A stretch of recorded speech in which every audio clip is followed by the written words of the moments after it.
नमस्कार viewers, Trisha classes के इस डिजिटल प्लेटफॉर्म पर आपका बहुत बहुत स्वागत है। आज मैं फिर उपस्थित हूँ आपके सामने मध्य प्रदेश के प्रश्नोत्तरी की महत्वपूर्ण सीरीज को लेकर, जिसमें आज आप देखेंगे बहुत ही महत्वपूर्ण क्वेश्चन और यूनिक क्वेश्चनों की सीरीज़ है। इसलिए आपसे रिक्वेस्ट है कि आप वीडियो को अंत तक जरूर देखें। अच्छे क्वेश्चन आपको आखिरी में देखने को मिलेंगे। ऐसे क्वेश्चन या तो आपने इन्हें देखा नहीं होगा या पहली बार देखेंगे, ऐसे क्वेश्चन को मैंने इसमें डालने का पूरा प्रयास किया है जो यूनिक क्वेश्चन है मध्य प्रदेश के, और जिनकी आने वाले एग्ज़ामों में पूरी संभावना है इस प्रकार के प्रश्नों के पूछे जाने की। इससे पहले यदि आप इस चैनल पर नए आए हुए हैं तो आपसे रिक्वेस्ट है कि आप चैनल को सब्सक्राइब कर लीजिए, वीडियो को ज़्यादा से ज़्यादा शेयर कीजिए और लाइक कीजिए। चलिए शुरू करते हैं अपनी प्रश्नोत्तरी की यह सीरीज़। सबसे पहला प्रश्न आप देख रहे होंगे, मध्य प्रदेश की पहाड़ियाँ किस राज्य में स्थित हैं। बहुत ही साधारण सा क्वेश्चन है ये। मध्य प्रदेश की पहाड़ियाँ किस राज्य में स्थित है, तो इसका सही आंसर हो जाएगा मध्य प्रदेश। कहाँ पे स्थित है, तो मध्य प्रदेश में ये पहाड़ियाँ स्थित हैं। इसे आप अच्छे से ध्यान रखिएगा। इसके बाद इसमें हम डिटेल चर्चा कर लेते हैं और इसके बारे में और क्या खास है। तो मध्य प्रदेश की पहाड़ियाँ ये हैं, तो मध्य प्रदेश में याद रखिएगा इसी महादेव की पहाड़ी में स्थित है। जो महादेव की पहाड़ियाँ हैं, महादेव की पहाड़ियाँ कहाँ स्थित है, मध्य प्रदेश में। इसी महादेव की पहाड़ियों पे स्थित है क्या, धूपगढ़। क्या स्थित है, धूपगढ़। इसे याद रखना है। इसी महादेव की पहाड़ी में स्थित है धूपगढ़, जिसकी ऊंचाई कितनी है, 1350 मीटर। इसे आपको याद रखना है, जो कि मध्य प्रदेश की सबसे ऊंची चोटी भी है। फिर यदि आपसे पूछा जाए कि महादेव किस पर्वत श्रृंखला के अंतर्गत आती है, तो याद रखना है सतपुड़ा पर्वत का यह भाग है। सतपुड़ा जो पर्वत है उसकी श्रृंखला है, महादेव पर्वत की श्रेणी सतपुड़ा पर्वत के अंतर्गत आती है। तो इन फैक्टों को भी आप विशेष रूप से ध्यान रखिएगा। चल अगला क्वेश्चन है, नर्मदा घाटी किन पर्वत श्रृंखलाओं के मध्य में स्थित है। नर्मदा घाटी किन पर्वत श्रृंखलाओं के मध्य में स्थित है, तो इसका जो सही आंसर हो जाएगा विंध्याचल और सतपुड़ा। विंध्याचल और सतपुड़ा के मध्य में स्थित है नर्मदा घाटी। विंध्याचल और सतपुड़ा के बीचों बीच बहती है। और यह नर्मदा घाटी जो है, नर्मदा यहाँ से बहती है भ्रंश घाटी में बहने वाली नदी, भ्रंश घाटी। इसे भी आप याद रखिए, भ्रंश घाटी के नाम से भी आता है। तो भ्रंश घाटी भी यह कहलाती है नर्मदा घाटी, जो ड्रिफ्ट वैली जिसे हम कहते हैं, दोनों के बीच में बहती है। ऐसा ड्रिफ्ट वैली क्या, जब दो पर्वत धंस जाता है नीचे, इसके बीच जो ये ऐसे ड्रिफ्ट बनता है, इसे कहा जाता है भ्रंश घाटी। दो पर्वत एक तरफ आपको मान के चलिए, इधर आपका, इधर मानिए सतपुड़ा है, इधर हो गई आपकी विंध्याचल, इस प्रकार से। ठीक, तो दो पर्वतों के बीच बहती है नर्मदा, इसे भी आपको ध्यान रखना है। चलिए नेक्स्ट क्वेश्चन देखते हैं। मध्य प्रदेश के संबंध में निम्नलिखित में से कौन सा कथन असत्य है। मध्य प्रदेश के संदर्भ में निम्नलिखित में से कौन सा कथन असत्य है, आपको बताना है गलत कौन सा कथन है दिए गए कथनों में से। तो पहला कथन दे रहा है, मध्य प्रदेश एक स्थल अवरुद्ध राज्य है। बिल्कुल सही बात है। मध्य प्रदेश एक लैंडलॉक स्टेट है, लैंडलॉक सिटी से बोला तो लैंडलॉक स्टेट है। ठीक, ये सही बात है। कर्क रेखा मध्य प्रदेश के कर्क रेखा मध्य प्रदेश के मध्य से होकर गुजरती है, ये भी बिल्कुल सही बात है। कर्क रेखा मध्य प्रदेश के बीचों बीच गुजरती है और यह 14 जिलों से होकर गुजरती है, इसे भी आपको ध्यान रखना है। मध्य प्रदेश की सीमा 5 राज्यों को छूती है, ये भी बिल्कुल ही सही बात है। अगला दे रहा है कि राज्य का क्षेत्रफल देश के क्षेत्रफल का 9.6% है या 9.6% है, तो ये जो कथन ये आपका गलत है। फोर्थ कथन क्या है, फोर्थ कथन बिल्कुल ये आपका गलत है, क्योंकि जो मध्य प्रदेश का देश में हिस्सा है वो कितने प्रतिशत है, तो आपको याद रखना है ये कितना है, 9.38% है। देश के हिस्से कितना है मध्य प्रदेश का, तो 9.38% भूभाग मध्य प्रदेश का राज्य के क्षेत्रफल का हिस्सा है। चलिए नेक्स्ट क्वेश्चन देखते हैं। मालवा पठार की सबसे ऊंची चोटी कौन सी है। मालवा के पठार की सबसे ऊंची चोटी कौन सी है, तो मालवा की जो पठार है उसकी सबसे ऊंची चोटी कौन सी, सिगार।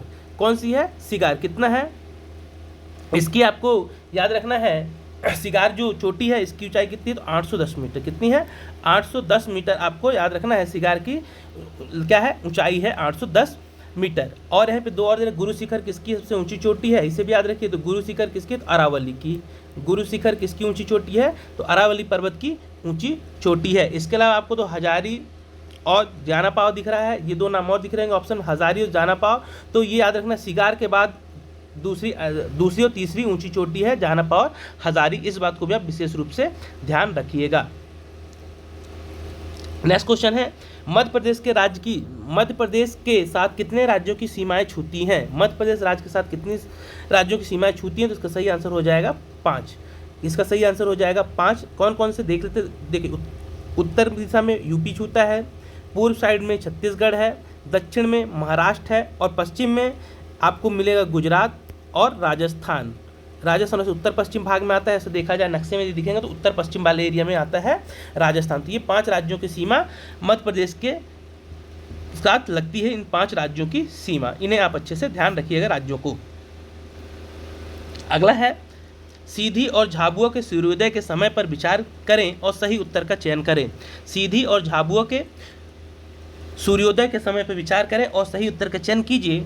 तो इसमें से सही आंसर हो जाएगा आपका, देखते हैं क्या क्या है। सीधी में सूर्य उदय झाबुआ से 1 घंटे पहले होता है, झाबुआ में सूर्योदय सीधी से 1 घंटे पहले होता है, सीधी में सूर्य उदय झाबुआ से आधे घंटे पहले होता है, या झाबुआ में सूर्य उदय सीधी से आधा घंटे पहले होता है। तो इसका सही आंसर हो जाएगा सी, कि सीधी में सूर्य पहले उदयेगा, क्योंकि पश्चिम का समय क्या रहता है, पूर्व समय आगे चलता है, पश्चिम समय पीछे चलता है।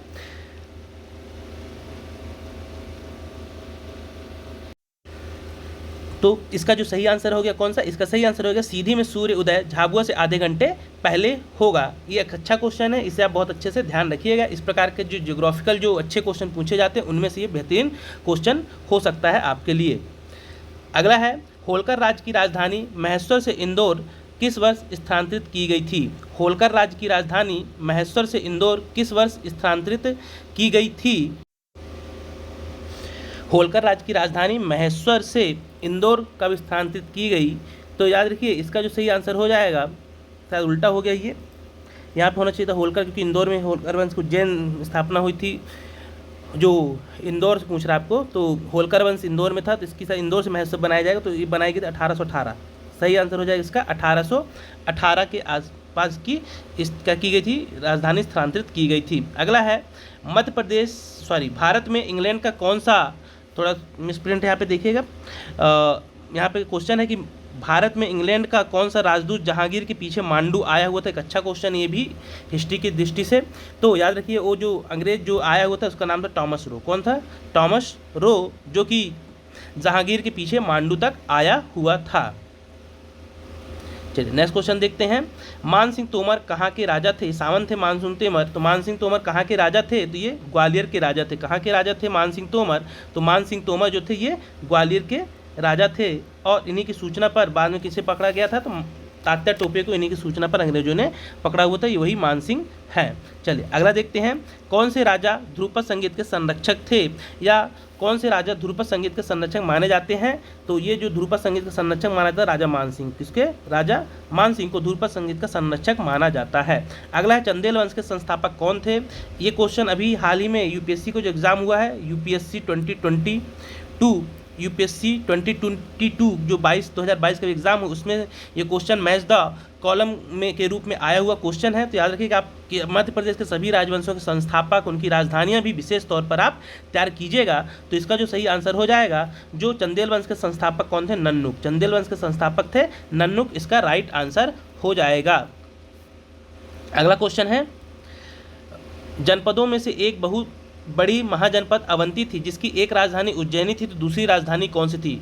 हमें पता है कि अवंती की 2 राजधानी थे, उत्तर की राजधानी अलग थी और दक्षिण की राजधानी अलग थी।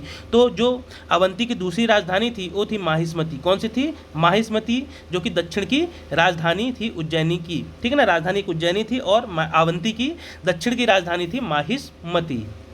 अगला है, मध्य प्रदेश का क्रमबद्ध इतिहास किस काल से प्राप्त होता है। मध्य प्रदेश का क्रमबद्ध इतिहास किस काल से प्रारंभ होता है, तो इसका जो क्रमबद्ध इतिहास मिलता है मध्य प्रदेश का, ये अपन को प्राप्त होता है मौर्य काल के बाद से। कहाँ से, मौर्य काल। इसका सही आंसर हो जाएगा मौर्य काल से क्रमबद्ध इतिहास मिलता है।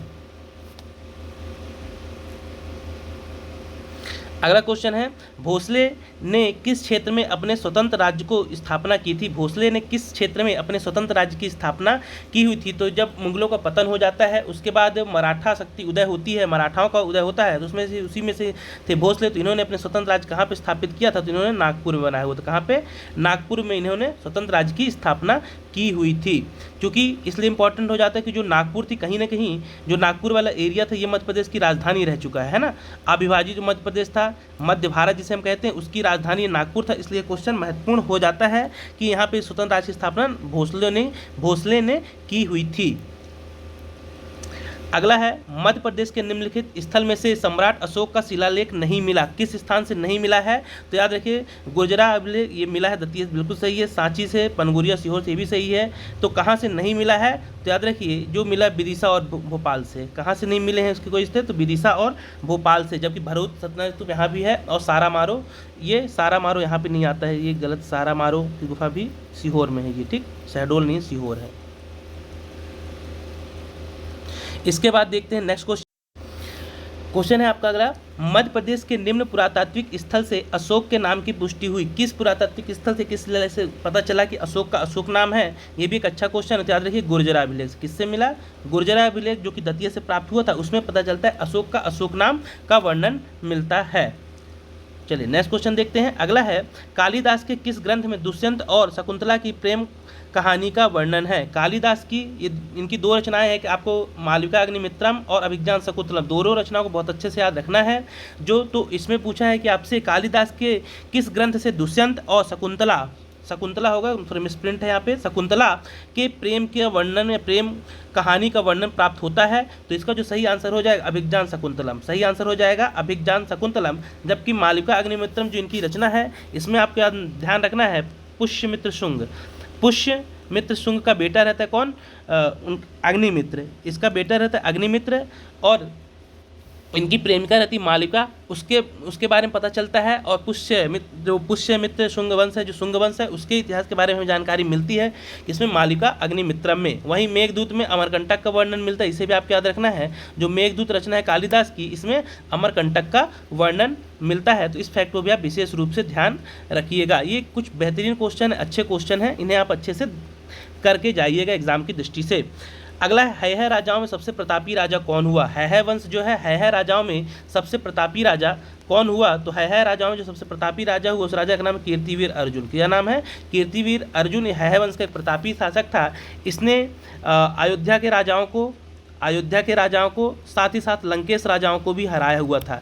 अयोध्या के राजा और लंकेश राजाओं को भी इसने पराजित किया हुआ था, इसलिए है वंश का एक प्रतापी राजा माना जाता है कीर्तिवीर अर्जुन को। अगला है भारतीय राष्ट्रीय कांग्रेस का त्रिपुरी सम्मेलन कब हुआ था? ये भी एक अच्छा क्वेश्चन। तो जो त्रिपुरी अधिवेशन हुआ था, ये कहाँ हुआ था कांग्रेस का? तो यह जबलपुर में हुआ था। इसके बाद और देख रहे थे कब हुआ था। तो जो त्रिपुरी अधिवेशन है ये हुआ था 1939 में। कब? 1939 में मध्य प्रदेश के जबलपुर शहर में त्रिपुरी स्थान पे तेवर, जो आजकल वर्तमान पहले का तेवर था, वहाँ पे त्रिपुरी नामक स्थान पे यह अधिवेशन आयोजित किया था। और कांग्रेस का कौन से नंबर का अधिवेशन था? तो यह 52वां अधिवेशन था। कांग्रेस का यह 52वां अधिवेशन था, इसे भी आप अच्छे से ध्यान रखिएगा। इस अधिवेशन के अध्यक्ष कौन थे? तो याद रखिएगा सुभाष चंद्र बोस। सुभाष चंद्र बोस इस अधिवेशन के क्या थे? अध्यक्ष थे। और बाद में अध्यक्ष पद कोई चुनाव होता है और यहाँ पे पट्टाभी सीतारामैया हार जाते हैं और बाद में सुभाष चंद्र बोस इस्तीफा देते हैं और राजेंद्र प्रसाद को यहाँ का अध्यक्ष बनाया जाता है अधिवेशन का। चलिए नेक्स्ट क्वेश्चन देखते हैं। किस वंश ने ओरछा को बुंदेलखंड की राजधानी बनाया था? किस वंश ने ओरछा को बुंदेलखंड की राजधानी बनाया था? तो जो ओरछा है इसकी राजधानी किसने बनाया था? बुंदेलाओं ने। किसने? वीर सिंह बुंदेला ने इसे ओरछा को बुंदेलखंड की राजधानी बनाया हुआ था। चलिए नेक्स्ट क्वेश्चन देखते हैं। मध्य प्रदेश का निम्नलिखित में से कौन सा स्थल मौर्य सम्राट अशोक से संबंधित नहीं है? मध्य प्रदेश में निम्नलिखित में से कौन सा स्थल मौर्य सम्राट अशोक से संबंधित नहीं है? तो जो स्थल जहां सम्राट के कोई अवशेष नहीं मिले हैं, उज्जैनी संबंध था, सांची से संबंध था और सागर। तो इसका सही डी ऑप्शन गलत हो जाएगा, सागर से कोई संबंध नहीं था मौर्य वंश का। अगला है नेक्स्ट क्वेश्चन देखते हैं।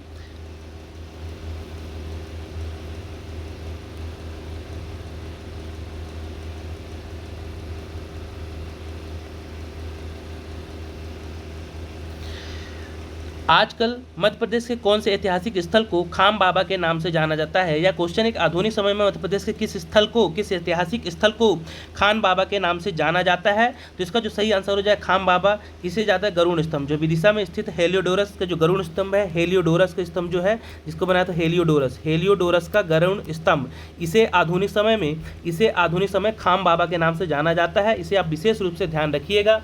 एक अच्छा क्वेश्चन है, बेहतरीन क्वेश्चन है। डीप से आपसे क्वेश्चन पूछे जाएंगे हिस्ट्री में, तो ऐसे क्वेश्चन निश्चित रूप से बनने की पूरी संभावना है। तो खाम बाबा आधुनिक समय में हेलियोडोरस के गरुड़ स्तंभ को जाना जाता है।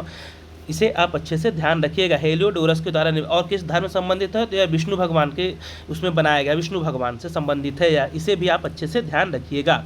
अगला है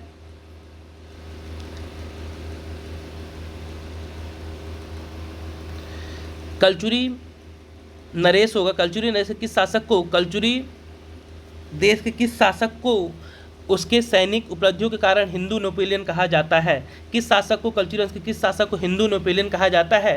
ये भी बेहतरीन क्वेश्चन, तो याद रखिएगा। इसका जो सही आंसर हो जाएगा कर्णदेव को। किसे कहा जाता है हिंदू नेपोलियन? तो कलचुरी वंश के कर्णदेव को हिंदू नेपोलियन कहा जाता है, क्योंकि इसने अपना साम्राज्य नर्मदा से लेके हिमालय तक फैलाया हुआ था। हिमालय प्रदेश तक इसने अपना साम्राज्य का विस्तार किया हुआ था। नर्मदा तट से लेके हिमालय तक इसने अपने साम्राज्य का विस्तार किया हुआ था। इस कारण इसे हिंदू नेपोलियन की संज्ञा दी जाती है। अगला क्वेश्चन है ग्वालियर के तोमर वंश के किस शासक ने संगीत के प्रमुख ग्रंथ मान कौतूहल की रचना की थी? किस शासक की यह रचना है मान कौतूहल? इसका जो सही आंसर हो जाएगा कि मान कौतूहल रचना किसकी है, तो यह जो रचना है मान सिंह तोमर की। किसकी है? राजा मान सिंह तोमर की रचना है मान कौतूहल। अगला क्वेश्चन है बिंदुसार के शासनकाल में सम्राट अशोक कहाँ पर 11 वर्षों तक कुमारपाल या राज्यपाल के रूप में शासक रहे, राज्यपाल रहे, वहाँ के गवर्नर रहे? तो इसका जो सही आंसर हो जाएगा, कहाँ के गवर्नर बनाया गया था? उज्जैनी का गवर्नर नियुक्त किया गया था सम्राट अशोक को। अगला क्वेश्चन है हर्षवर्धन के शासनकाल में आए चीनी यात्री हेन सांग ने मध्य प्रदेश के किन प्राचीन नगरों का वर्णन अपनी यात्रा में किया हुआ है? तो इसका जो सही आंसर हो जाएगा दोनों, ए और बी दोनों, माहिष्मती और उज्जैनी दोनों का ही वर्णन उसने अपनी यात्रा में किया हुआ था।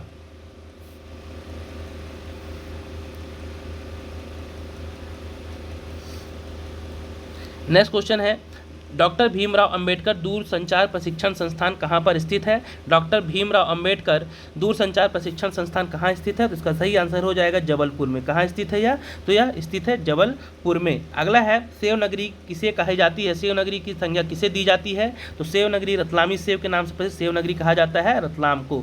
सेव नगरी किसे कहा जाता है? रतलाम को सेव नगरी का दर्जा दिया जाता है। चलिए नेक्स्ट क्वेश्चन है भोपाल में पैदा हुए भारतीय रिजर्व बैंक के वर्तमान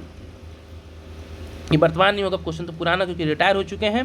तो यहाँ पे याद रखिए इसका जो सही आंसर हो जाएगा, इसको वर्तमान नहीं, जो पूर्व गवर्नर थे ऐसा समझिए आप। तो भोपाल में पैदा हुए भारतीय रिजर्व बैंक के पूर्व गवर्नर जो भोपाल में पैदा हुए, तो इसका जो सही आंसर हो जाएगा रघुराम गोविंद राजन। रघुराम गोविंद राजन इसका सही आंसर हो जाएगा।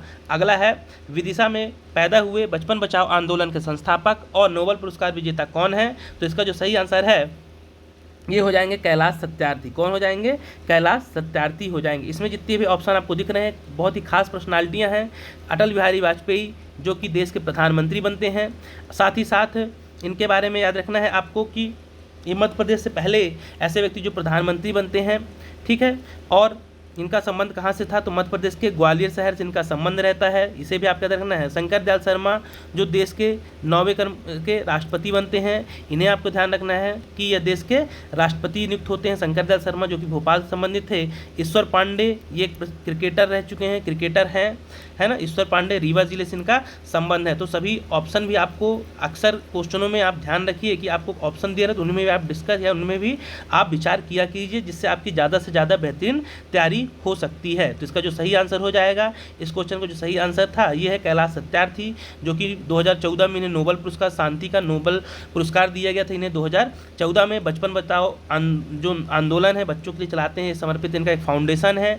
और इन्हें ये कहाँ से संबंध, ये भी पूछा गया है, पीएससी में पिछले साल क्वेश्चन पूछा था कि इनके संबंध कहाँ से है, किस जिले से संबंध है? तो विदिशा, इनका जिला क्या है? गृह जिला इनका विदिशा है। इसे भी आप अच्छे से ध्यान रखिएगा। अगला है किस वर्ष मध्य प्रदेश सरकार ने राम रोटी योजना शुरू की? किस वर्ष मध्य प्रदेश सरकार ने राम रोटी योजना शुरू की? तो राम रोटी योजना मध्य प्रदेश सरकार के द्वारा 2010 में शुरू की गई थी। सही आंसर हो जाएगा 2010 में। अगला है रीवा जिला किस लिए प्रसिद्ध है? रीवा जिला किस लिए प्रसिद्ध है? तो इसका जो सही आंसर हो जाएगा रीवा जिला किस लिए प्रसिद्ध है? तो रीवा जिला प्रसिद्ध था सफ़ेद शेरों के लिए। रीवा जिला प्रसिद्ध है मुख्यतः सफ़ेद शेरों के लिए। और याद रखिए रीवा जिले की क्या खासियत, तो यहाँ पे याद रखिए 750 मेगावाट का सोलर प्लांट लगाया गया है गुड़ में। गुड़ तहसील में, जिसे Rewa ultra mega solar plant के नाम से हम जानते हैं। साथ ही साथ तंबाकू उत्पादक शीर्ष जिला है, या तंबाकू उत्पादक शीर्ष जिला है। फिर रीवा में यहाँ पे सुपारी के खिलौने बनाए जाते हैं, सुपारी के खिलौने बनाए जाते हैं। इसी रीवा में आपको याद रखना है महामृत्युंजय का मेला लगता है, महामृत्युंजय का मेला लगता है। तो इन फैक्टों को आप विशेष रूप से याद रखिए। इसी रीवा के राजा के थे कौन? रामचंद्र के दरबार में तानसेन नाम का प्रसिद्ध कवि हुआ। तानसेन जो प्रसिद्ध कवि हैं वो रहा करते थे तानसेन की ही दरबार में। तो इन फैक्टों को भी आप विशेष रूप से ध्यान रखिएगा। रीवा के संदर्भ में आपसे कुछ भी पूछा जा सकता है। साथ ही साथ आम अनुसंधान केंद्र से पूछा जाए तो भी कहाँ आता है? वो भी इसी रीवा डिस्ट्रिक्ट में ही आता है। चलिए नेक्स्ट देखते हैं। अगला क्वेश्चन है, मध्य प्रदेश में मानवाधिकार आयोग का गठन कब किया गया? मध्य प्रदेश में मानवाधिकार आयोग का गठन कब किया गया? तो 1995 में, 13 सितंबर 1995 को मानवाधिकार आयोग का गठन किया गया। अभी इसके अध्यक्ष कौन है? तो NK जैन, नरेंद्र कुमार जैन इसके वर्तमान में क्या है? नरेंद्र कुमार जैन जी इसके वर्तमान में क्या है? राज्य मानवाधिकार आयोग के अध्यक्ष हैं। इसे भी आप ध्यान रखिएगा। चलिए नेक्स्ट क्वेश्चन देते हैं। मध्य प्रदेश के गठन के बाद प्रथम विधानसभा के चुनाव कब होते हैं? मध्य प्रदेश के गठन के बाद जो प्रथम विधानसभा है उसके चुनाव कब होते हैं? जब गठन तो 1957 में। पहले चुनाव कब होते हैं? गठन के बाद। पहले हो गया था, उसके बाद विंध्य प्रदेश अलग चल रहा था अपना। ये हमें पता है कि विंध्य प्रदेश अलग राज्य बनाया गया था, है ना। ग्वालियर और इंदौर में अलग चल रहा था, जो हम पार्ट्स में पढ़ते हैं मध्य प्रदेश के, उस संदर्भ में क्वेश्चन। तो जब गठन होता है मतलब 1 नवंबर 1956 को जब मध्य प्रदेश फजल अली आयोग की अनुशंसा पर अस्तित्व में आता है। उसके बाद पहले चुनाव कब कराए गए? तो 1957 में इसको चुनाव होते हैं। अगला है, मध्य प्रदेश में सर्वाधिक बार, बहुत प्यारा क्वेश्चन है, बेहतरीन क्वेश्चन है, याद रखिएगा ये, कि मध्य प्रदेश में सर्वाधिक बार बजट प्रस्तुत करने का श्रेय किसे है? मध्य प्रदेश में सर्वाधिक बार बजट प्रस्तुत करने का श्रेय किससे है? तो इसका सही आंसर हो जाएगा अजय कुमार मुस्रान को। अजय कुमार मुस्रान ये मध्य प्रदेश के वित्त मंत्री रह चुके हैं। कांग्रेस से इनका संबंध है, कांग्रेस पार्टी से वित्त मंत्री थे ये, इसे याद रखिएगा। और इन्होंने कितनी बार? 10 बार। कितनी बार बजट प्रस्तुत किया है? 10 बार बजट प्रस्तुत किया है। तो आपको मैं एक फैक्ट और दे रहा हूँ, चूँकि मैं चाहता हूँ कि आपको ज़्यादा से ज़्यादा मेरे इस चैनल का आपको फ़ायदा मिले। तो एक फैक्ट और याद रखिए, अजय कुमार मिश्रान के अलावा एक नाम यदि और आए, राघव जी। क्या? राघव जी, जो कि ये भी वित्त मंत्री रह चुके हैं भाजपा से। राघव जी, यदि ये नाम आए तो इनके भी याद रखें। संयुक्त रूप से दोनों, इन्होंने भी 10 बार बजट प्रस्तुत किया हुआ है, दोनों ने, अजय कुमार मुस्रान और राघव जी भाजपा से हैं, जबकि अजय कुमार मुस्रान ये कांग्रेस पार्टी के हैं। इन दोनों ने ही 10-10 बार क्या बजट प्रस्तुत किया हुआ है। अच्छा, अब आप मुझे कमेंट बॉक्स पे बता दीजिए कि वर्तमान में मध्य प्रदेश के वित्त मंत्री कौन है? और मध्य प्रदेश के सबसे लंबे कार्यकाल वाले प्रोटम स्पीकर कौन है? मध्य प्रदेश के सबसे लंबे कार्यकाल वाले प्रोटम स्पीकर कौन है? आप मुझे कमेंट बॉक्स पर लिखकर जरूर बताइए। अगला है, मध्य प्रदेश के गायक किशोर कुमार मध्य प्रदेश किस जिले से संबंधित है? तो इनका संबंध खंडवा से। किस जिले से संबंधित थे? तो ये खंडवा से संबंधित थे। अगला है, मध्य प्रदेश उच्च न्यायालय की पहली महिला न्यायाधीश कौन थी? तो इनका नाम है सरोजिनी सक्सेना मध्य प्रदेश उच्च न्यायालय की पहली महिला न्यायाधीश थी, जबकि सरला अग्रवाल मध्य प्रदेश की पहली महिला राज्यपाल थी। चलिए अगला देखते हैं नेक्स्ट क्वेश्चन। अगला क्वेश्चन है कि मध्य प्रदेश के प्रथम लोक सेवा आयोग के अध्यक्ष कौन थे? मध्य प्रदेश के प्रथम लोक सेवा आयोग के अध्यक्ष कौन थे? तो ये है DB रेगे। कौन थे? DB रेगे मध्य प्रदेश लोक सेवा आयोग के पहले अध्यक्ष थे। नेक्स्ट क्वेश्चन है, विश्व का दूसरा तथा देश का पहला आदिवासी शोध संचार केंद्र किस राज्य में स्थापित किया गया? विश्व का दूसरा तथा देश का पहला आदिवासी शोध संचार केंद्र, तो ये खोला गया था मध्य प्रदेश में। अब मध्य प्रदेश में पूछ ले जाए कहाँ, तो याद रखिएगा आपको झाबुआ में। कहाँ? झाबुआ जिले में यह आदिवासी शोध संचार केंद्र स्थापित किया गया। अगला है, मध्य प्रदेश के मुख्यमंत्री के रूप में सबसे कम कार्यकाल राजा नरेश चंद का रहा, जो कितने दिन का था? तो 13 दिन का कार्यकाल था। कितने दिन का था? 13 दिन का कार्यकाल था। यदि आपसे इसमें कौन राजा नरेश चंद यदि आपके ऑप्शन में रहे तो याद रखिएगा आपको दूसरे मुख्यमंत्री हैं जो सबसे कम कार्यकाल वाले, अर्जुन सिंह है। ये क्या? अर्जुन सिंह मध्य प्रदेश सबसे कम कार्यकाल वाले मुख्यमंत्री हैं। 1 दिन का इनका कार्यकाल रहा, इसे भी आप ध्यान रखिएगा। 1 दिन का इनका कार्यकाल रहा है अर्जुन सिंह का। लेकिन क्वेश्चन में चूंकि खुद लिख के दे रहा है राजा नरेश चंद के नाम से, राजा नरेश चंद आएगा यहाँ पे। राजा नरेश मिसप्रिंट है यहाँ पे, सही छपा नहीं है। राजा नरेश चंद नाम था, जो कि एक आदिवासी मुख्यमंत्री भी हैं अपने यहाँ के, पहले आदिवासी मुख्यमंत्री भी हैं ये। तो इनका 13 दिन का कार्यकाल रहा है। मध्य प्रदेश के किस जिले को आंवला जिला घोषित किया गया है? तो याद रखिए आंवला जिला है पन्ना। आंवला जिला कौन सा मध्य प्रदेश का? पन्ना है। इसे आप अच्छे से ध्यान रखें। साथ ही साथ अब मध्य प्रदेश के एक डिस्ट्रिक्ट एक उत्पाद का एक प्रोग्राम चलाती है, तो आप उन्हें भी अच्छे से तैयार करके रखिएगा, वहाँ से भी आपसे क्वेश्चन पूछा जा सकता है। अगला है सिरपुर पक्षी अभ्यारण्य मध्य प्रदेश किस जिले में प्रस्तावित है या किस जिले में है, तो याद रखिए सिरपुर ये है इंदौर में, और इसे अभी वेटलैंड आर्द्र भूमि की घोषित करने की बात भी चल रही। आर्द्र भूमि एक वेटलैंड है सिरपुर, इसे भी आप अच्छे से ध्यान रखिए, करंट का क्वेश्चन है, करंट में से बहुत ज़्यादा चर्चित रहा है सिरपुर पक्षी अभ्यारण्य, जो कि इंदौर डिस्ट्रिक्ट में आता है। अगला है मध्य प्रदेश में स्थित रामसर स्थल कौन सा है, मध्य प्रदेश में स्थित रामसर स्थल आर्द्र भूमि जिसे वेटलैंड भूमि कहते हैं कौन सा है, तो भोज वेटलैंड भूमि। कहाँ पे है, भोज, भोपाल में एकमात्र स्थल है जो अभी आर्द्र भूमि रामसर स्थल में शामिल है मध्य प्रदेश का। चलिए नेक्स्ट क्वेश्चन देखते हैं, मध्य प्रदेश के किस जिले में सर्वाधिक फॉरेस्ट एरिया का प्रतिशत है, मध्य प्रदेश किस जिले में सर्वाधिक वन क्षेत्र एरिया पाया जाता है, मध्य प्रदेश के संदर्भ में पूछ रहा है, तो याद रखिए जिला है बालाघाट, जहाँ सर्वाधिक वन पाया जाता है। अगला क्वेश्चन है, शासन का कठोर नियंत्रण निम्न में से किस प्रकार के वनों पर रहता है, शासन का कठोर नियंत्रण किन प्रकार के वनों में रहता है, तो आरक्षित वनों में रहता है। किन में रहता है, आरक्षित या रिजर्व वन जो रहते हैं उनमें कठोर नियंत्रण शासन का देखने को मिलता है। चलिए अगला क्वेश्चन है, निम्नलिखित में से किस जिले में विश्व की पहली टाइगर सफारी स्थापित की गई, तो यह टाइगर सफारी सतना में स्थापित की। किस जिले में, यहाँ कंफ्यूज नहीं होइएगा, कई जगह बुकों में रीवा लिख देता है, क्योंकि इसकी स्थापना सतना में आता है, मुकुंदपुर। यहाँ मुकुंदपुर सतना में है, टाइगर सफारी है जो कि विश्व की पहली टाइगर सफारी है। और यदि आपको पता तो आप कमेंट बॉक्स में मुझे बता सकते हैं कि सफारी का नाम क्या रखा गया है, इस सफारी का नाम क्या रखा गया है, सफारी का नाम यदि आपको पता हो तो आप मुझे कमेंट बॉक्स पर बता सकते हैं कि जो पहली वाइट टाइगर सफारी इसका नाम क्या रखा गया है।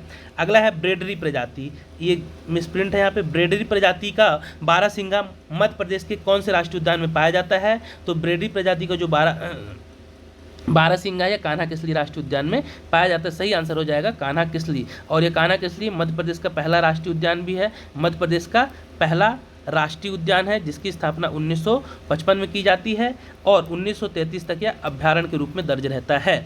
इसे आप अच्छे, मध्य प्रदेश का सबसे बड़ा राष्ट्रीय उद्यान भी है जिसका क्षेत्रफल 940 वर्ग किलोमीटर है। ये फैक्ट भी आप विशेष रूप से ध्यान रखिएगा। अगला है, खजुराहो में स्थित विष्णु मंदिर की स्थापना किसके द्वारा की गई, खजुराहो में स्थित विष्णु मंदिर की स्थापना, विष्णु मंदिर किसने बनाया, यशोवर्मन चंदेल के द्वारा, यशोवर्मन चंदेल के द्वारा खजुराहो के विष्णु मंदिर का निर्माण करवाया गया। अगला है, देश का एकमात्र दक्षिणमुखी शिवलिंग मध्य प्रदेश में कहाँ स्थित है, तो यह स्थित है उज्जैन का महाकाल मंदिर। देश का एकमात्र दक्षिणमुखी शिवलिंग है, दक्षिणमुखी क्या है, महाकाल जो मंदिर है दक्षिणमुखी एकमात्र शिवलिंग है जो कि उज्जैन में स्थित है। अगला क्वेश्चन है नेक्स्ट, महिला नीति बनाने वाला देश का पहला राज्य कौन सा है, तो महिला नीति बनाने वाला देश का पहला राज्य है मध्य प्रदेश, इसका राइट आंसर हो जाएगा। अगला है, देश का पहला सौर उद्यान मध्य प्रदेश के किस जिले में स्थापित किया गया, तो बहुत अच्छा क्वेश्चन है ये। तो देश का पहला सौर पार्क या सौर उद्यान मध्य प्रदेश किस जिले में बनाया गया था, तो राजगढ़, इसका सही आंसर हो जाएगा राजगढ़, इसका राइट आंसर हो जाएगा। अगला है, मध्य प्रदेश में डचेस फॉल जलप्रपात कहाँ पर स्थित है, तो Duchess fall, Bee fall, Apsara fall ये सब कहाँ पे आते हैं, ये पचमढ़ी में स्थित है। कहाँ पे, पचमढ़ी में आते हैं Duchess fall, Apsara fall, Bee fall ये सब पचमढ़ी में स्थित हैं। अगला है, महेश्वर किस नदी के किनारे बसा हुआ है, तो महेश्वर जो है ये बसा हुआ नर्मदा नदी के किनारे बसा हुआ है और महेश्वर पे ही नर्मदा का सबसे बड़ा घाट भी बना हुआ है। अगला है, मध्य प्रदेश में कितने राष्ट्रीय उद्यान प्रोजेक्ट टाइगर में शामिल हैं, तो ये कितने हैं, तो 6 राष्ट्रीय उद्यान मध्य प्रदेश के जो कि प्रोजेक्ट टाइगर में शामिल हैं। आप शॉर्ट ट्रिक में केपीएस और बीपीएस भी याद रख सकते हैं, केपीएस बीपीएस के रूप में इन्हें आप शॉर्ट ट्रिक में 6 राष्ट्रीय उद्यानों के नाम याद रख सकते हैं। अगला है, किस राष्ट्रीय उद्यान को मध्य प्रदेश का प्रथम राष्ट्रीय उद्यान घोषित किया गया, किस राष्ट्रीय उद्यान को मैंने बता चुका पहले ही, तो किस राष्ट्रीय उद्यान को मध्य प्रदेश का प्रथम राष्ट्रीय उद्यान घोषित किया गया था, तो कान्हा किसली राष्ट्रीय उद्यान मध्य प्रदेश का पहला राष्ट्रीय उद्यान था। अगला क्वेश्चन है, मध्य प्रदेश की सबसे बड़ी जनजाति कौन सी है, तो मध्य प्रदेश की सबसे बड़ी जनजाति है भील जनजाति। वहीं पे आपको गोंड दिख रहा है, गोंड जनजाति ये भारत की सबसे बड़ी जनजाति है, गोंड भारत की है, भील जनजाति मध्य प्रदेश की सबसे बड़ी जनजाति है। जबकि यहाँ पे 2 नाम और दिख रहे होंगे आपको, तो बैगा, सहरिया और भारिया, याद रखिए एक नाम और यहाँ पे जोड़ लीजिए आप, भारिया, ये अति पिछड़ी जनजाति है मध्य प्रदेश की। 3 जनजातियाँ कौन कौन सी, बैगा, सहरिया और भारिया, बैगा, सहरिया और भारिया, ये तीनों जनजातियाँ जो हैं, ये तीनों जनजातियाँ मध्य प्रदेश की अति पिछड़ी जनजातियों के रूप में भी दर्ज है। अगला है, नेक्स्ट क्वेश्चन देखते हैं। अगला क्वेश्चन है, भील जनजाति ग्रीष्म ऋतु में कौन से पेय पदार्थ का सेवन करती है। बहुत अच्छा क्वेश्चन ये भी, मैंने आपके लिए इस बार ढूंढ के क्वेश्चन अच्छे बेहतरीन क्वेश्चन लेके आया हूँ, आपको निश्चित रूप से इनका फायदा मिलेगा, यूनिक क्वेश्चन ही है। तो भील जनजाति ग्रीष्म ऋतु में कौन से पेय का पदार्थ का सेवन करती है, तो उस पदार्थ का नाम है ताड़ी। क्या, किस पदार्थ का सेवन करती है भील जनजाति, तो ताड़ी का। नेक्स्ट क्वेश्चन देखते हैं, पर्यटक स्थल गुम्मटगिरी किस शहर के समीप स्थित है। तो जो गुम्मटगिरी है इंदौर के समीप स्थित है, इंदौर में ही स्थित है, ऐसा समझ सकते हैं, इंदौर के समीप। अगला है, मालती माधव नामक नाटक रचना किसने की थी, या मालती माधव किसकी रचना है। तो इसका जो सही आंसर हो जाएगा, मालती माधव की रचना है भभूति की। किसकी रचना है, भभूति की रचना है मालती माधव। चलिए नेक्स्ट क्वेश्चन देखते हैं, यहाँ से और कुछ अच्छे क्वेश्चन देखिए। अब बेहतरीन, मैंने बोला था कि लास्ट में आपको 20 से ज़्यादा क्वेश्चन ऐसे मिलेंगे जो एकदम यूनिक टाइप के रहेंगे, उनको देखते हैं। पहला क्वेश्चन आपके सामने आ रहा है कि निम्नलिखित में से कौन सा कथन असत्य है। तो पहला क्वेश्चन है आपका, निम्नलिखित में कौन सा कथन असत्य है। तो देखिए पहला दे रहा है, मध्य भारत पठार में औसत वर्षा मध्य प्रदेश की औसत वर्षा से अधिक होती है। नर्मदा का दूसरा है, नर्मदा घाटी में वर्षा की मात्रा पूर्व से पश्चिम की तरफ कम होती है। बुंदेलखंड पठार क्षेत्र में बेतवा नदी का अपवाह तंत्र विद्यमान है। और चौथा है, विंध्य पर्वत क्षेत्र में वर्षा दोनों मानसूनों से होती है। तो इसमें जो सही असत्य कथन है वो पहला, ये गलत हो जाएगा, पहला इसका ये असत्य है। बाकी तीन फैक्ट दे रहे हैं, ये तीनों कथन बहुत बिल्कुल सही है, ऐसा होता है। तो ऐसे क्वेश्चन आपसे एग्जाम में पूछे जाने की पूरी अपेक्षा की जा रही है। स्टैंडर्ड बढ़ चुका है, क्वेश्चनों का लेवल बढ़ चुका है, तो ऐसे क्वेश्चन आपसे निश्चित रूप से पूछे जाएंगे, तो इनसे भी आप प्रिपेयर रहिए। चलिए नेक्स्ट क्वेश्चन है, मध्य प्रदेश में धारवाड़ क्रम की चट्टानों का सर्वाधिक विस्तार किन जिलों में पाया जाता है। मध्य प्रदेश में धारवाड़ क्रम की चट्टानों का सर्वाधिक विस्तार किन जिलों में पाया जाता है। तो इसका जो सही आंसर हो जाएगा, इसका जो सही आंसर है, जो धारवाड़ क्रम की चट्टानें पाई जाती है मध्य प्रदेश में, बालाघाट और छिंदवाड़ा में पाई जाती है। राइट आंसर हो जाएगा बालाघाट और छिंदवाड़ा। अगला है, निम्नलिखित में से किस संगीतकार का संबंध ग्वालियर घराने से नहीं रहा है। निम्नलिखित में से किस संगीतकार का संबंध ग्वालियर घराने से नहीं रहा है। तो इसका सही आंसर आ जाएगा अली अकबर खां, जिनका संबंध ग्वालियर घराने से नहीं था। चलिए नेक्स्ट क्वेश्चन देखते हैं। अगला क्वेश्चन है, मध्य प्रदेश में विंध्यन क्रम की चट्टानों के लाल बलुआ पत्थर से किस ऐतिहासिक इमारत का निर्माण हुआ है। मध्य प्रदेश में विंध्यन क्रम की चट्टानों के लाल बलुआ पत्थर से किस ऐतिहासिक इमारत का निर्माण हुआ है। तो इसका सही आंसर हो जाएगा सांची के स्तूप का। सही आंसर हो जाएगा सांची स्तूप, इसका राइट आंसर हो जाएगा। अगला है, मध्य प्रदेश की भौगोलिक व प्राकृतिक सीमाओं का निर्धारण के संदर्भ में निम्नलिखित कथनों पे कौन सा कथन असत्य है। निम्नलिखित कथनों में से कौन सा कथन असत्य है। थोड़ा छोटा करना पड़ेगा क्योंकि क्वेश्चन बहुत बड़े हैं, विस्तृत लिखे हुए हैं। तो देखिए आपको स्पष्ट दिख रहा होगा, कोशिश कीजिएगा आप जूम कर लीजिए पूरा स्क्रीन मोबाइल, उसमें आपको स्पष्ट दिखेगा। मध्य प्रदेश की भौगोलिक व प्राकृतिक सीमाओं का निर्धारण के संदर्भ में कौन सा कथन असत्य है। तो पहला कथन हम पढ़ते हैं। पहला कथन क्या बोल रहा है, पहला कथन बोल रहा है मध्य प्रदेश की उत्तरी सीमा का निर्धारण गंगा यमुना के मैदान और चंबल के नदी बिहार द्वारा होता है। बिल्कुल, यह बात बिल्कुल ही सही है। दूसरा कथन बोल रहा है मध्य प्रदेश की सीमा का निर्धारण सतपुड़ा पर्वत, पश्चिमी सीमा का निर्धारण सतपुड़ा पर्वत श्रृंखला के पश्चिमी भाग में स्थित राजपीपलक पहाड़ी एवं उत्तरी सीमा का निर्धारण अरावली पर्वत श्रृंखला और राजस्थान के उत्तर द्वारा होता है। तो ये भी कथन बिल्कुल ही सही है। तीसरा बोल रहा है मध्य प्रदेश की दक्षिणी सीमा का निर्धारण ताप्ती नदी व महाराष्ट्र के पठार के द्वारा होता है। तो ये भी बिल्कुल सही है।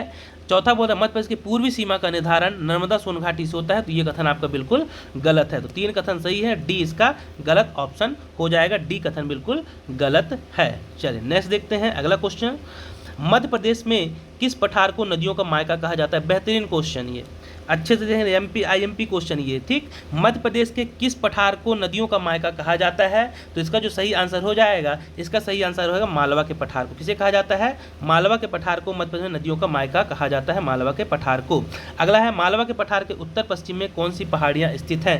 मालवा के पठार के उत्तर पश्चिम में कौन सी पहाड़ियाँ स्थित है। तो इसका सही आंसर हो जाएगा, इसका जो सही आंसर है मालवा पठार के उत्तर पश्चिम में स्थित है अरावली की पहाड़ियाँ। कौन सी पहाड़ियाँ स्थित है, अरावली की पहाड़ियाँ, इसका राइट आंसर हो जाएगा। अगला है, सूची 1 और सूची 2 से सुमेलित कीजिए तथा सूची की नीचे दिए गए कूटों का प्रयोग करते हुए सही उत्तर का चयन कीजिए। तो इसमें कूट में आपको ऑप्शन दिया होगा, मैं सीधे बता दे रहा हूँ कौन सा संबंध किसके साथ है, इसको हम सीधे देख लेते हैं। तो इसका सही आंसर हो जाएगा मालवा का पठार। मालवा की पठार की सबसे ऊंची चोटी कौन सी है, फिर बुंदेलखंड के पठार की सबसे ऊंची चोटी कौन सी, आपको मैच द कॉलम करना है। तो देखिए मालवा के पठार की जो ऊंची चोटी है इसका हो जाएगा धूपगढ़, मालवा की सबसे ऊंची चोटी है धूपगढ़। बुंदेलखंड की ऊंची चोटी है सिद्ध बाबा, तो इस 4 हो गया। फिर इसके बाद 1 हो गया। सतपुड़ा की ऊंची चोटी है धूपगढ़, फिर ये 2 हो गया। और विंध्याचल पर्वत की ऊंची चोटी है गुडविल, तो ये हो गया 3। तो 4, 1, 2, 3 इसका सही आंसर हो जाता। आप ऐसे ध्यान रखिए।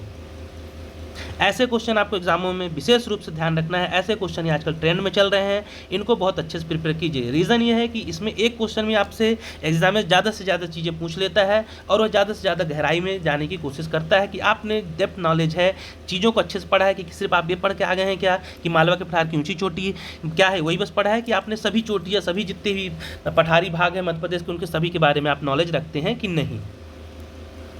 अगला है मध्य प्रदेश के निमाड़ क्षेत्र के अंतर्गत काफ़ी कम वर्षा होने का प्रमुख कारण क्या है। मध्य प्रदेश के निमाड़ क्षेत्र में जो निमाड़ क्षेत्र है उस क्षेत्र में कम वर्षा होने का कारण क्या है, तो इसका जो सही आंसर हो जाएगा, इस क्षेत्र में सतपुड़ा पर्वत श्रृंखला के वृष्टि छाया पड़ती है। वृष्टि छाया क्षेत्र है ये निमाड़, इसलिए यहाँ पे सबसे कम वर्षा होती है निमाड़ क्षेत्र में। अगला क्वेश्चन है सूची 1 और सूची 2 को सुमेलित कीजिए। सूची 1 और सूची 2 को सुमेलित कीजिए। तो इसमें देखते हैं क्या है, कपास और सोयाबीन। कपास और सोयाबीन किस में होता है, तो याद रखिए कपास और सोयाबीन होती है 2 मिनट। कपास और जो सोयाबीन होती है किस पे होती है, तो ये होती है काली मिट्टी। तो पहले हो गया 2। धान एवं गन्ना, धान एवं गन्ना के लिए उपयोग होती है लाल पीली मिट्टी, धान एवं गन्ना के लिए लाल पीली मिट्टी, तो ये हो गया 4। काफ़ी और चाय और सरसों एवं राई, तो सरसों और राई मुरैना साइड एरिया में होते हैं, वहाँ पे पाई जाती है आपको क्या, जलोढ़ मिट्टी। तो इसका हो जाए यहाँ पे पाई जाती है आपको लेटराइट मिट्टी। तो इसका कॉफ़ी और चाय जो होती है, कॉफ़ी और चाय के लिए होती है लेटराइट मृदा, और सरसों और राई के लिए होती है जलोढ़ मृदा। तो इसका जो सही आंसर हो जाएगा 2, फिर 4, फिर 1, सी का 1 हो जाएगा, और डी का इसका जो 2 मिनट रुकना, गलत मैच हो रहा है 2 मिनट।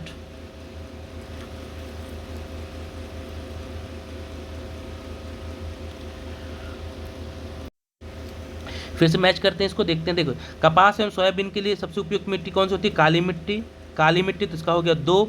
धान एवं गन्ने के लिए सबसे उपयुक्त मिट्टी कौन सी होती है, धान एवं गन्ने के लिए जो होती है वो होती है लाल पीली मिट्टी। हो गया, तो इसका हो गया क्या, लाल पीली मिट्टी, तो ये हो गया 4 नंबर पे। फिर उसके बाद कॉफ़ी एवं चाय के लिए होती है लेटराइट मिट्टी, तो ये हो गया 1। और फिर उसके बाद हो गया सरसों एवं राई के लिए जलोढ़ मिट्टी, तो ये हो गया 3। तो 2, 4, 1, 3, 2, 4, 1, 3 देखते कहाँ पे ऑप्शन है 2, 4, 1, 3। तो ए ऑप्शन जो दिख रहा है सही हो जाएगा, 2, 4, 1, 3 इसका राइट आंसर हो जाएगा। चलिए अगला क्वेश्चन देखते हैं। नर्मदा बेसिन का कुल क्षेत्रफल कितना है, ये भी एक अच्छा क्वेश्चन है। नर्मदा बेसिन का कुल क्षेत्र, इसके मैंने पहले की वीडियो जो मेरे सीरीज़ है उसमें भी क्वेश्चन मैंने करवाया हुआ है। तो नर्मदा बेसिन का कुल क्षेत्रफल कितना है, तो नर्मदा बेसिन का जो कुल क्षेत्रफल है यह है आपका 9876 वर्ग किलोमीटर। डी ऑप्शन सही है, 9876 वर्ग किलोमीटर। अगला है निम्नलिखित में से किस लोक संगीत में महाभारत की कथाएं गाई जाती हैं। निम्नलिखित में से किस लोकगीत में महाभारत की कथाएं गाई जाती हैं, तो इसका सही आंसर हो जाएगा बेरायटा गायन। किसमें, बेरायटा गायन में महाभारत की कथाओं को गायन किया जाता है। अगला है जीवाजीराव सिंधिया संग्रहालय के वास्तुकार कौन थे। जीवाजीराव जो सिंधिया संग्रहालय है जो ग्वालियर में, इसके वास्तुकार कौन थे, तो माइकल फिलोज। कौन थे, माइकल फिलोज। इसका सही आंसर हो जाएगा माइकल फिलोज। अगला है मध्य प्रदेश में सूक्ष्म लघु एवं मध्यम उद्योग की स्थापना कब की गई। मध्य प्रदेश में सूक्ष्म लघु एवं मध्यम उद्योग की स्थापना कब की गई, तो इसका जो सही आंसर है, इसका सही आंसर हो जाएगा कि सूक्ष्म लघु उद्योग जो है ये मध्य प्रदेश कब स्थापित किया गया, 5 अप्रैल 2016 को। सही आंसर हो जाएगा इसका 5 अप्रैल 2016, इसका राइट आंसर हो जाएगा 5 अप्रैल 2016। चलिए नेक्स्ट क्वेश्चन देखते हैं। केंद्र सरकार के द्वारा मान्यता प्राप्त मध्य प्रदेश के औद्योगिक केंद्र कौन कौन से हैं। केंद्र सरकार द्वारा केंद्रीय अधीन कौन कौन से जो औद्योगिक केंद्र है जिनको मान्यता प्राप्त है, तो इसका जो सही आंसर है आपका 1 मालनपुर है जो केंद्र सरकार के अधीन है, मान्यता प्राप्त है। मालनपुर हो गया आपका, पीलूखेड़ी राजगढ़ का हो गया, और मनेरी मंडला का हो गया। मतलब 1, 2 और 3 इसका राइट आंसर हो जाएगा, 1, 2 और 3। अगला है मध्य प्रदेश में कैमूर किस लिए प्रसिद्ध है। मध्य प्रदेश में कैमूर किस लिए प्रसिद्ध है, तो सीमेंट उद्योग के लिए प्रसिद्ध है कैमूर। अगला क्वेश्चन है मध्य प्रदेश के किन 2 जिलों में सर्वाधिक अनुसूचित जाति की जनसंख्या पाई जाती है? मध्य प्रदेश के किन 2 जिलों में सर्वाधिक अनुसूचित जाति की जनसंख्या पाई जाती है? तो इसका जो सही आंसर है, इसका आपका सही आंसर हो जाएगा इंदौर व उज्जैन में। कहाँ पाई जाती है सर्वाधिक अनुसूचित की जनसंख्या? इंदौर व उज्जैन में पाई जाती है। अगला है, मध्य प्रदेश की कुल जनसंख्या में ST SC का कुल प्रतिशत कितना है? मध्य प्रदेश की कुल जनसंख्या में SC और ST का कुल प्रतिशत कितना है? तो इसका सही आंसर हो जाएगा 36.71%। 36.71% मध्य प्रदेश में कुल अनुसूचित जनजाति ST और SC की कुल जनसंख्या है प्रतिशत में। अगला है, मध्य प्रदेश की साक्षरता दर 2011 के जनगणना के अनुसार बीते दशक की तुलना में कितनी अधिक वृद्धि हुई? तो इसका जो सही आंसर हो जाएगा, इसका सही आंसर हो जाएगा 5.62% वृद्धि की दर्ज की गई है 2011 की जनगणना में 2000 की उसमें, ठीक है ना। 2000 की जो जनगणना थी साक्षरता उससे कंपेयर किया जाए तो वृद्धि कितनी हुई है? तो 5.6% की वृद्धि दर्ज की गई है। चलिए लास्ट स्लाइड आज की। मुझे उम्मीद है कि आपको वीडियो बहुत अच्छा लगा होगा, बेहतरीन क्वेश्चन आपको पसंद आया होगा। यदि आपको वीडियो पसंद आया है तो आप इसे ज़्यादा से ज़्यादा शेयर कीजिए, चैनल को सब्सक्राइब कीजिए और लाइक कीजिए। चलिए करते हैं क्वेश्चन। अंतिम क्वेश्चन है आपके, 1857 के विद्रोह के समय मध्य प्रदेश से किन निम्न में से रियासतों में कौन सा शासक असत्य रहा है? तो इसका जो सही आंसर हो जाएगा, इसका सही आंसर है, देखिए भोपाल में सिकंदर जहां बेगम थे 1857 क्रांति के समय, बिल्कुल सही। इसमें आपको फैक्ट भी मिल रहा है, याद रखिएगा। इसमें आपको ये फैक्ट मिल रहा है कि 1857 की जब क्रांति चल रही थी उस समय इन क्षेत्रों से कौन कौन वहाँ के राजा हुए हैं। तो भोपाल में सिकंदर जहाँ बेगम थी, बिल्कुल सही है। इंदौर में तुकोजीराव होलकर द्वितीय थे, बिल्कुल सही है। ग्वालियर में जयाजीराव सिंधिया थे, जो नहीं थे। तो रीवा में राजा मार्तंड सिंह नहीं थे, रीवा में राजा मार्तंड सिंह उस समय यहाँ के राजा नहीं थे, तो ये गलत हो जाएगा।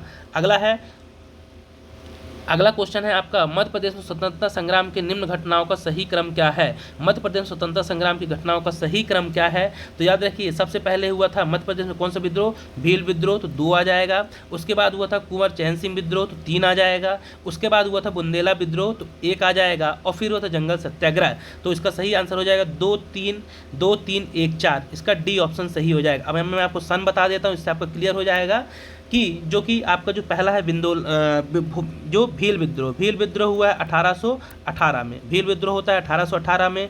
कुंवर चैन सिंह विद्रोह 1924 में होता है। फिर बुंदेला विद्रोह 1824 में होता है।